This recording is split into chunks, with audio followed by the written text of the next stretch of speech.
William, you're working on a major feature for our next issue on where automated traders are finding their edge these days. We've obviously heard a lot about latency in the past few years. Is that still near the top of the list?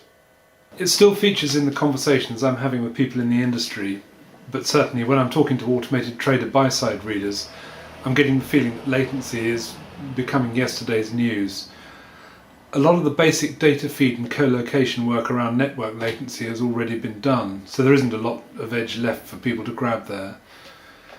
Ultimately, you're bound by the laws of physics in the form of the speed of an electron, and I think a lot of traders are already on, or extremely close to, the maximum efficient frontier in terms of network latency. What about application latency though?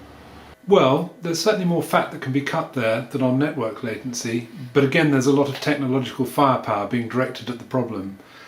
So it's already becoming less of a talking point. The gist of what I'm getting back from the buy side is that the focus of their efforts around automated trading is moving elsewhere. And where's that?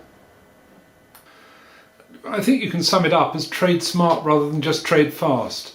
Obviously plenty of people have done pretty well out of latency arbitrage and being at the head of the order book queue in the last few years, but as a sole strategy that's running out of road.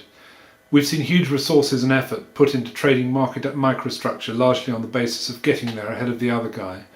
The snag is that maintaining that latency edge is becoming ever harder and ever costlier to achieve, so traders are really trying to rethink their trading models in terms of their intelligence rather than just speed.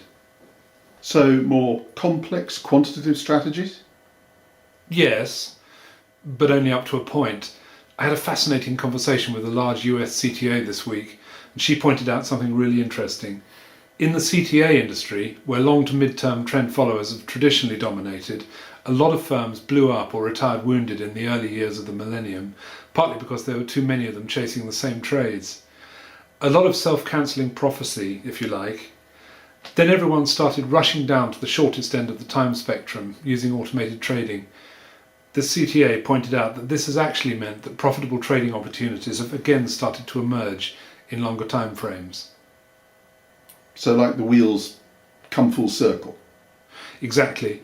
In fact, the CTA was telling me that they've dusted off trading models they haven't looked at in nearly a decade, plugged them into their automated trading platform and started to make money.